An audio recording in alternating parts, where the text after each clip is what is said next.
Salutations tête de nage, je suis le chef et comme tu le sais sans doute, il n'y a pas si longtemps que ça, je me suis lancé dans un rematage de tous les épisodes de Dragon Ball GT. J'ai d'ailleurs fait une série de vidéos dans lesquelles j'analyse et je donne mon avis sur les différents arcs. Tu peux retrouver ces vidéos dans la playlist qui est par ici. En haut, dans les fiches. Oui. Et le but de cette rétrospective et de cette série de vidéos au-delà de la YouTube Money, bien entendu, c'était de pouvoir me remémorer Dragon Ball GT afin de pouvoir répondre à la question qui me hante depuis tant d'années et que tous les fans de Dragon Ball se posent. Est-ce que finalement GT, c'était pas mieux que Super ? Bon, en vrai, pour faire la comparaison et être complètement fair-play, il aurait fallu que je fasse aussi une rétrospective des arcs de Dragon Ball Super en me rematant tous les épisodes et en faisant le même procédé. Mais bon, un peu la flemme, et puis la série est relativement récente encore dans tous les esprits, en comparaison à Dragon Ball GT qui a quand même été diffusé il y a plus de 20 ans, presque 30. Et pour départager les deux séries, j'ai décidé que j'allais les confronter dans un match. J'ai choisi une dizaine de critères qui seront autant de manches dans lesquelles les deux séries animées vont s'affronter. La série animée qui remportera le plus de manches à la fin du match remportera la partie et sera déclarée vainqueur. Ouais, je me suis dit que ce serait plus fun comme ça. Allez, c'est parti. C'est l'instant passion.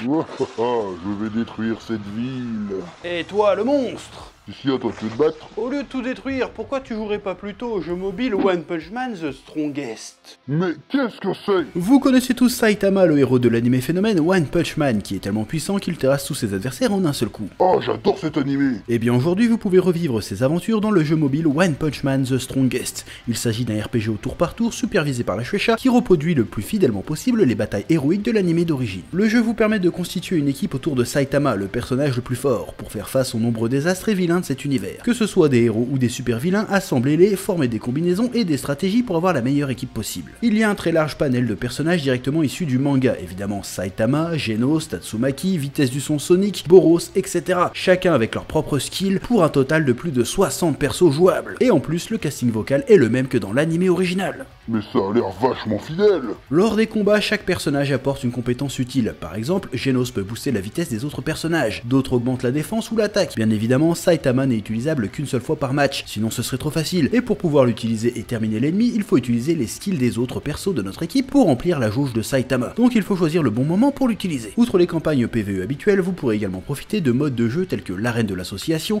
la catastrophe naturelle, l'entraînement extrême et l'enquête de Saitama, où vous pourrez rejoindre Saitama pour explorer la ville qui regorge de mystères et trouver des trésors sur votre chemin. Pour son lancement, le jeu offre moult récompenses aux nouveaux joueurs. En vous connectant tous les jours pendant la première semaine, vous pouvez obtenir plus de 50 tirages au sort, ainsi que des personnages gratuits, et d'autres récompenses géniales. Bio, ça en fait des récompenses, je vais jouer tout de suite. Le jeu est disponible gratuitement sur iOS et Android, téléchargez le jeu en flashant ce QR code ou via le lien en description. N'oubliez pas d'utiliser mon code promo pour des cadeaux supplémentaires. Maintenant que vous savez tout ce qu'il y a à savoir, il ne vous reste plus qu'à rejoindre Saitama pour aller défoncer des monstres en toute détente. Que la passion vous guide. Ouais. C'était l'instant passion. Ouais.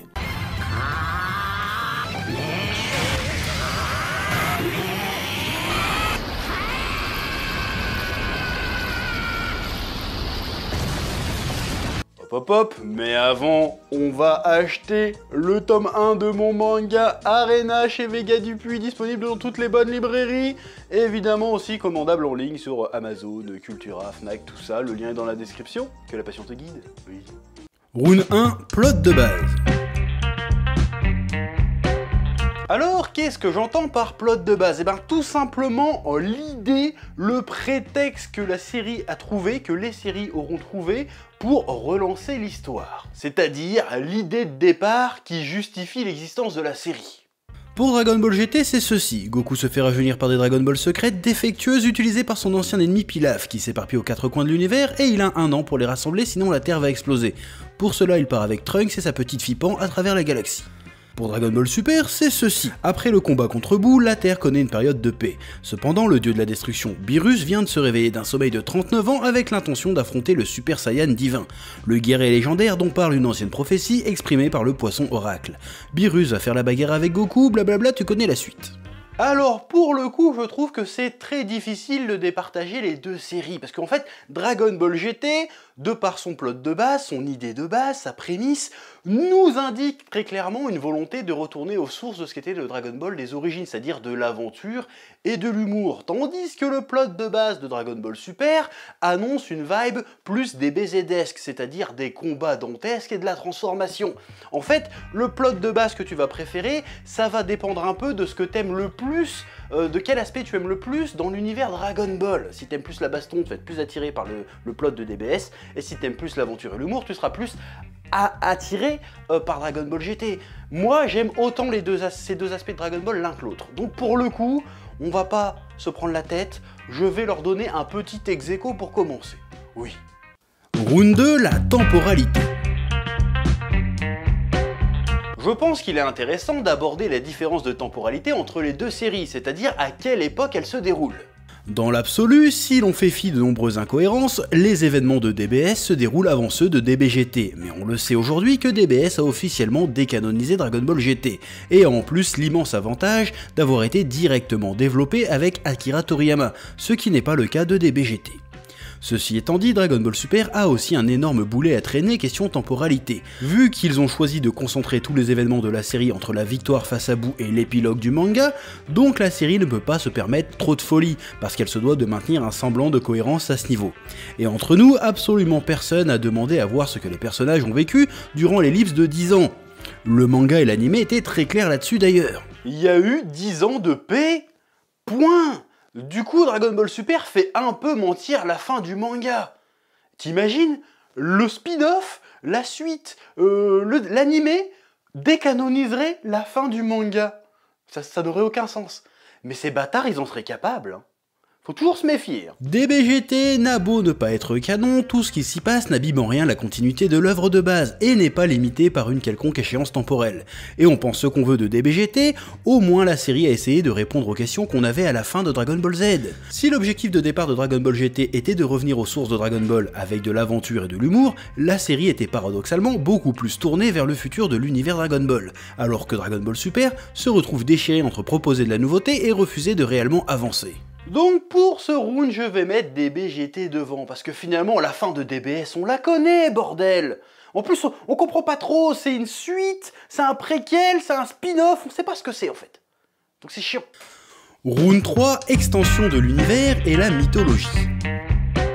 Intéressons-nous maintenant à ce que ces deux séries ont chacune apporté à l'univers Dragon Ball au global, c'est-à-dire à quel point ces deux séries ont-elles pu permettre d'élargir le lore et la mythologie de Dragon Ball. Dragon Ball GT, si on regarde bien, n'a pas apporté beaucoup de choses en termes de mythologie. On a eu les Dragon Ball noirs et l'idée du méchant Shenron et des dragons maléfiques, ainsi que le retour des Tsu-Ful, c'est-à-dire des idées qui s'appuient sur ce qu'il y avait déjà d'établi dans le lore original. Alors certes, on voit beaucoup de planètes différentes dans le premier arc de la série, mais c'est tout. On fait assez vite le tour, on a même le sentiment à la fin de la série que les personnages ont vu tout ce qu'il y avait à voir en fait. Dragon Ball Super en revanche a véritablement élargi les horizons de l'univers et de la mythologie Dragon Ball. On a l'ajout de Beerus, Whis, les dieux de la destruction, les anges, Zeno, les 12 univers, les différentes timelines et bien évidemment les Dragon Ball Super, qui sont les véritables Dragon Ball originales. Malheureusement, la série n'exploite que trop peu toute cette mythologie, mais elle a au moins le mérite d'exister et de laisser la possibilité d'entrevoir d'autres choses dans le futur et de se dire que finalement, on est loin d'avoir tout vu de cet univers. Donc, pour le coup, le point ira à Dragon Ball Super. Round 4, prise de risque. Bon là, c'est un critère un peu difficile à jauger parce que dans les deux séries, les prises de risque ont été rarement concluantes. Je pense que Dragon Ball GT a pris plus de risques en tentant dans son premier arc de revenir aux racines de Dragon Ball, en faisant passer le combat et les transformations au second plan. Mais comme je l'ai dit dans ma vidéo sur le sujet, c'était vraiment foiré. Et d'un autre côté, Dragon Ball Super n'en a jamais vraiment trop pris de risques, et c'est dans sa grande majorité contenté de coller à une version Wish de ce qu'était Dragon Ball Z. C'était bagarre et transformation, sans jamais être vraiment incroyable non plus. Bon, si la seule prise de risque que je vois dans Dragon Ball Super, c'était peut-être le tournoi entre les univers 6 et 7, qui avait une petite vibe Tenkaichi Budokai à l'ancienne, mais sinon on sortait pas trop des clous. Du coup la question c'est, est-ce qu'une prise de risque ratée a plus de crédit qu'un choix safe mais médiocre? Je pense que oui, et que ça doit mettre au crédit de Dragon Ball GT, qui a certes raté mais qui au moins a le mérite d'avoir essayé. Rune 5, les concepts et les idées. Quand je dis concept, il faut comprendre les idées fortes, les concepts, la direction dans lesquelles les séries vont. Et à bien y regarder, c'est un peu lié aussi à ce que ça a apporté dans la mythologie. D'ailleurs, même ce point des concepts peut être décomposé en plusieurs petits points. On va pas tous les faire, mais on va en faire quelques-uns. Prenons les transformations. Dragon Ball GT nous en présente concrètement qu'une seule nouvelle, le Super Saiyan 4. Et franchement, le concept d'exploiter un gros pan de la mythologie Saiyan qui a été totalement oublié dans l'œuvre de base, l'Ozaru, est génial. Et j'en ai déjà parlé plus en détail ailleurs, mais ce que la forme raconte est vraiment chouette aussi. Et la scène de transformation de Goku est une masterclass. Ça reste une des formes de Goku les plus appréciées encore 20 ans après. Bon, je sais, vous voulez certainement que j'aborde le débat incroyable entre le SSJ Blue et le SSJ 4, qui c'est le meilleur. Bon, en termes de puissance, j'en sais rien et je m'en bats les couilles, mais par contre, en termes d'idées, là on peut discuter. Pas évident de trancher, beaucoup reprochent aussi au SSJ Blue sa sobriété, en mode ouais, il a juste changé la couleur, il s'est pas fait chier. Je trouve que le retour à la sobriété est une bonne chose.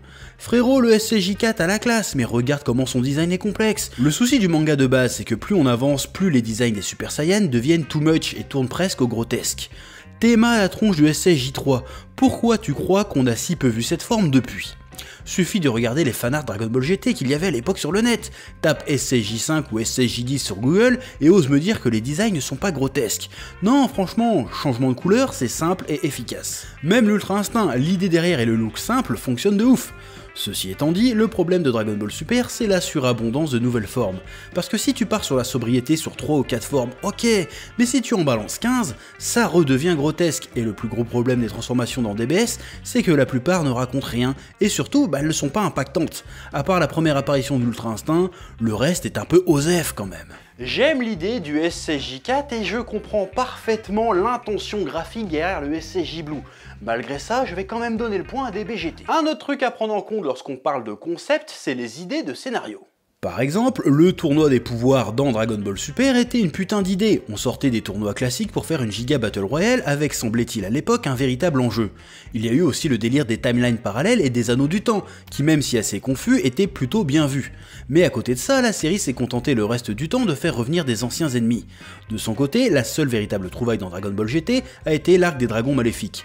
L'arc en lui-même est pas ouf, mais l'idée est géniale. Faire des Dragon Ball les ennemis finales, je pense sincèrement que c'est la meilleure idée que quelqu'un n'ait jamais eue autour de Dragon Ball. Imagine que ça aurait été bien fait, ça aurait pu être incroyablement incroyable. Hélas, c'était à chier, et attention, l'exécution des idées dans Dragon Ball Super était également à chier. Mais je crois que j'en veux plus à DBGT d'avoir gâché la meilleure idée de l'univers qu'à DBS de ne pas avoir su exploiter de très bons concepts. Donc étonnamment, je vais encore donner le point à DBS, ce qui fait que cette manche est au total un match nul. Rune 6, les méchants. Qui dit Dragon Ball dit méchant emblématique, et laquelle des deux séries nous présente les antagonistes les plus stylax? C'est ce qu'on va voir. Dragon Ball GT nous présente finalement pas énormément de méchants, et quand je dis méchants, je parle des final boss. J'aime beaucoup Baby Vegeta, le chara-design est chambé, sa personnalité est cool, le concept du personnage qui est un genre de boue inversé est cool, je pense qu'il peut s'asseoir à la table de Cell, Freezer et Majin Buu et même de Piccolo Damao sans problème. Super C17 avait du flow mais aucune substance, il ne fait jamais vraiment peur, et quant à Lee Shenron, son design défonce. Il est full monolithique mais il a quand même une certaine aura maléfique de boss final. De son côté, DBS a proposé énormément d'antagonistes plus ou moins secondaires, genre Hit, il est stylé mais est-ce vraiment un ennemi? De même pour Beerus, même Jiren n'est pas vraiment un méchant mais plus un adversaire. À bien y réfléchir, je ne vois que deux véritables méchants dans la série DBS. Frieza, qui reste plus ou moins fidèle à lui-même, et bien évidemment Zamasu, qui est selon moi la meilleure idée de tout DBS, et c'est l'une des rares fois où le traitement de l'anime a été supérieur au manga. On a eu un méchant avec un véritable objectif, une vraie ambiguïté morale, une vraie personnalité. Zamasu était un dieu tellement frustré de ne pas pouvoir faire le bien qu'il en est devenu fou au point de faire le mal. Et c'est aussi, il me semble, le seul méchant qui a gagné à la fin. Oui, Zeno vient le buter, mais au final, il a quand même détruit l'univers de Trunks. Les héros ont été impuissants face à lui. Zamasu avait le potentiel de devenir le meilleur méchant de tout Dragon Ball. Hélas, servi par un scénario pas ouf, il se contentera seulement d'être le plus intéressant. Et si je mets le meilleur méchant de DBGT, Baby Vegeta, face au meilleur méchant de DBS Zamasu, bah en vrai je choisis Zamasu, hein. Le point du méchant va donc à DBS. Ceci dit, il est important de le préciser, selon moi, les deux séries sous-exploitent grandement leurs méchants. Oui. Round 7, les combats. Qui dit Dragon Ball dit bien évidemment combat, et je suis sûr que la plupart d'entre vous s'attendaient à ce point et pensaient que ça allait être le point le plus costaud à traiter. Et ben en réalité ça va aller assez vite, hein. La question va être assez vite répondue. Il n'y a qu'un seul combat marquant dans Dragon Ball GT, Goku SSJ4 versus Baby Vegeta en Oozaru. Bon allez, je suis bonne poire, on va compter Gogeta Super Saiyan 4 versus Lee Shenron. Mais sinon niveau combat dans DBGT, on s'emmerde. Pourtant, la série a eu des occasions de faire des dingueries. Le combat Gohan contre Baby Goten aurait pu et aurait dû nous traumatiser, mais non, un Kamehameha et c'était fini. Et je ne vais pas revenir sur le combat Super C17 contre Goku CCJ4, parce que là je vais dire trop de gros mots. En revanche, dans Dragon Ball Super, comme 90% du scénario c'est de la bagarre, il y a forcément plus de combats. Plus de combats à chier, mais aussi plus de combats sympas. Je ne vais pas trop détailler ici parce que ça va être lié au round suivant, mais le combat Goku-Jiren, même s'il ne raconte rien de foufou, enterre tous les fights de DBGT. Du coup, point à DBS. Round 8, l'animation. Bon, je sais ce que tu te dis, il y a 20 ans qu'il s'est parlé de séries, donc ce point ne serait a priori pas très fair-play. Déjà, pas forcément, hein, il y a des combats de DBZ qui datent de 30 piges qui sont super bien animés, il n'y a aucun problème. Et en plus, bien évidemment, que je vais prendre cette différence d'âge en compte dans mon appréciation. Oui. Tu seras peut-être surpris, mais je trouve que pour une soixantaine d'épisodes et en prenant compte de l'époque, l'animation globale de DBGT est peut-être meilleure que celle de DBS. Et a en bonus ce charme old school, et old school, y a pas plus cool. Les chara-design étaient encore très proches de ceux de DBZ, c'était anguleux, vif, nerveux, je kiffe. Alors oui, il y a des épisodes honteux par moment. Le vrai souci de Dragon Ball GT, c'est que je n'ai pas souvenir d'une seule séquence incroyable, au mieux de sa forme, c'était quand même moyen. Dragon Ball Super, avec 2 fois plus d'épisodes et un gap technologique de 20 ans, a une animation globalement pas dingue. On se souvient du très très bas, mais l'animation de Dragon Ball Super a eu plusieurs moments très très hauts. Goku versus Zamasu et Black, Végéto contre God Zamasu, Jiren versus Goku Ultra Instinct, Jiren contre Frieza, Goku et C17, le combat C17 Goku et CJ Blue sorti de nulle part, le putain de Kamehameha de Goku face à Caulifla, etc. etc. On a quand même eu pas mal de dingueries en termes de séquences d'animation dans DBS, voilà, en vrai, c'était plutôt chouette. Bon, après, il y a le chara-design qui est beaucoup plus cartoonesque, plus rond, moins nerveux, un peu moins badass, et on a eu aussi des trucs incompréhensibles, comme le nouveau design de Mirai Trunks, qui est passé de jeune BG solide qui fait de la muscu à un espèce d'anorexique aux cheveux bleus. Qu'est-ce qui s'est passé là par exemple? Mais malgré ça, je dirais que globalement dans la moyenne, l'animation de DBGT est un peu meilleure, mais elle ne brille jamais vraiment, alors que DBS, généralement c'est moyen, ça a parfois été nul à chier, mais les highlights étaient quand même incroyables. Donc je vais donner le point animation à DBS. Les musiques. Bon déjà, qu'on soit clair, l'opening de Dragon Ball GT Dan Dan enterre absolument toutes les musiques et tous les openings de DBS. Mais il faut aussi admettre que c'est la seule musique marquante et qu'elle est bombardée à mort dans la série. Ne me faites pas dire ce que je n'ai pas dit, j'ai réécouté les OST pour cette vidéo et franchement elles sont grave cool sa mère. Mais on ne s'en souvient pas plus que ça. Ou alors c'est que moi. De son côté, Dragon Ball Super a quand même plusieurs OST sympatoches. Les openings et endings, sans être mémorables, ne sont pas dégueux. La chanson d'Ultra Instinct est grave stylée et il y a plusieurs thèmes marquants, comme le thème de Black Goku par exemple. Je suis partagé finalement, les deux séries ont des OST plutôt cool, mais elles restent beaucoup moins cultes et magistrales que les OST de la série d'origine Dragon Ball Z. Donc là, on va être magnanime, on va dire ex aequo sur le point musical. Oui. Le fanservice. Or déjà, il faut distinguer le bon fanservice du mauvais fanservice. Le mauvais fanservice, il arrive, il voit un fan, bon bah il lui donne ce qu'il attend. Alors que le bon fanservice, il voit un fan qui arrive, il lui donne ce qu'il attend, mais c'est du bon fanservice. Ça n'a rien à voir.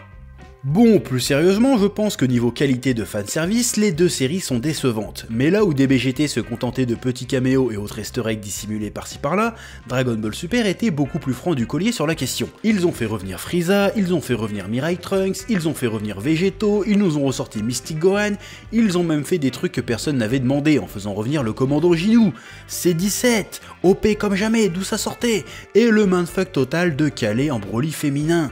Sans déconner, c'était quoi ce délire? On a eu le droit à 2 vrais tournois d'un nouveau genre, et bien évidemment, il y a toutes les transformations. Je pense que la plupart du temps, le fanservice de DBS passait quand même un petit peu à côté. Ça a proposé parfois de très bonnes idées, malheureusement c'était à chaque fois assez mal exploité, à part de rares occasions où ça faisait mouche. Oui. Dragon Ball GT à ce niveau s'était vraiment contenté du minimum, à part le retour des Ozaru et la fusion SCJ4, ils n'ont rien proposé de fou, et ont même fait des choix horribles concernant certains personnages. Genre Oob il a été complètement souillé, et c'est quoi cette mort de merde de Piccolo putain? Et c'est là que je suis sur une position un peu paradoxale, parce que comme je l'avais dit dans ma vidéo de conclusion, dans ma conclusion sur DBGT, DBGT semble être une série qui semblait avoir plus à cœur de faire plaisir aux fans de Dragon Ball et de Dragon Ball Z en général. Mais malgré ça, ils n'ont pas beaucoup usé de fanservice. Contrairement à DBS qui ont été super généreux à ce niveau-là, mais qui ont balancé plein d'idées sans jamais vraiment essayer de construire autour. C'était un petit peu, vas-y, on balance 15 idées à la seconde, sans chercher à savoir si ça allait plaire ou quoi que ce soit. C'était un peu en mode, tiens, on te balance ça à la gueule, bouffe ça et kiffe. Du coup, le fanservice de DBS était certes très généreux, mais semble quand même un petit peu cynique au final. Mais malgré ça, je vais devoir quand même filer le point fanservice à Dragon Ball Super. L'évolution de Goku. Bon, je traite ce point en dernier parce que selon moi c'est le plus important. J'aurais même pu appeler ce point finalement le scénario. Qui a le meilleur scénario, qui a le meilleur développement tout court en réalité. Mais le problème, c'est qu'on va pas se voiler la face, c'est que les deux séries en réalité niveau scénario sont absolument éclatées au sol. Ça vole jamais très très haut, par contre quand ça va bas, ça va putain de bas. Mais il y a un point que je trouve primordial, que je trouve hyper important et hyper pertinent d'en parler, c'est un point que je vais déjà traiter plus en profondeur dans une longue vidéo d'un épisode de Dragon Ball OG intitulé La déchéance de Goku. C'est comme tu l'auras compris, l'évolution du personnage de Goku dans les deux séries. C'est je crois la première fois que je vois un personnage régresser à ce point en termes de caractère. Le Goku de DBS est tellement neuneux et débile qu'il semble encore plus con que lorsqu'il était gamin. Il n'est jamais sage, jamais vraiment badass, le perso a 40 piges, il est grand-père et il se trimballe encore un syndrome de Peter Pan malaisant au possible. Alors que dans DBZ, Goku c'était The Man. Le gars arrivait à être naïf et rigolo tout en étant sage et badass. Les autres persos attendaient toujours Goku pas seulement parce qu'il allait foutre une branle aux méchants, mais aussi parce qu'il remontait le moral des troupes et donnait la ligne directrice à mener. Goku était un putain de leader et un putain de modèle. Dans Dragon Ball GT, ils ont fait régresser Goku physiquement en le ramenant en enfance, et dans le premier arc, il est juste un gamin débile qui fuit les responsabilités et fait le con. Mais nous avons eu l'arc Baby Vegeta, dans lequel le personnage se rend compte que sa nonchalance et ses gamineries ont mené la Terre et les siens à leur perte. Tout est expliqué dans la scène où il se transforme en SCJ4 pour la première fois. Il se souvient de sa famille, de qui il est et de quel est son rôle. Bim, il se transforme en SCJ4 et a son corps d'adulte prêt à assumer ses responsabilités et sauver le monde. Et faut aussi qu'on évoque la fin de DBGT, qui est vraiment magnifique. Goku assume ses responsabilités dans la surutilisation des Dragon Ball et part avec Shenron on ne sait où pour les purifier. Il fait un dernier adieu à sa famille et ses amis, dignement, sobrement. Globalement, l'écriture de Goku n'est pas incroyable, ils auraient largement pu pousser le truc plus loin, mais au moins ils ont essayé de faire avancer le personnage. Le Goku de Dragon Ball GT a gagné en sagesse et en maturité au cours du récit. Le Goku de Dragon Ball Super a juste gagné des couleurs de cheveux. Donc ce point final ira indiscutablement à Dragon Ball GT. Oui, mort, si blessé. Et oui, je sais sans aucun doute que beaucoup d'entre vous s'attendaient à voir gagner des BGT. Et en fait, moi le premier en fait. Mais en prenant un peu de recul, en mettant de côté ma rancœur vis-à-vis de Dragon Ball Super, bah il faut admettre que Dragon Ball Super, finalement, c'est légèrement mieux que Dragon Ball GT. Et 8-6, en vrai, c'est un score plutôt serré, hein. Y a pas à rougir. Je pense que la plupart des gens sont devenus plus bienveillants à l'égard de Dragon Ball GT parce que la série a plus de 20 ans. La déception et la colère qu'on a pu avoir à l'époque a eu le temps de s'estomper. Alors que DBS, on est encore en plein dedans. Donc on l'a encore mauvaise. Si ça se trouve dans quelques années, on aura Dragon Ball Ultra et on se dira que finalement DBS, c'était pas si mal. Pour conclure, en fait, le propos de cette vidéo n'est pas de déterminer quelle série était la meilleure, mais plutôt laquelle était la moins mauvaise. D'ailleurs, si vous voulez refaire le match dans les commentaires en reprenant chacun des critères et en détaillant vos choix, eh ben allez-y, je me ferai un plaisir de lire ça. En attendant, pouce bleu, abonnement, et à bientôt. Dragon Ball c'est la vie, que la passion te guide. Ouais. Eh oh, tu vas pas te barrer comme ça, hein? Tu vas laisser un pouce bleu? Un petit pouce bleu, hein? Puis tu regardes aussi les autres vidéos? Parce que voilà, tu t'abonnes? Ouais? Ouais.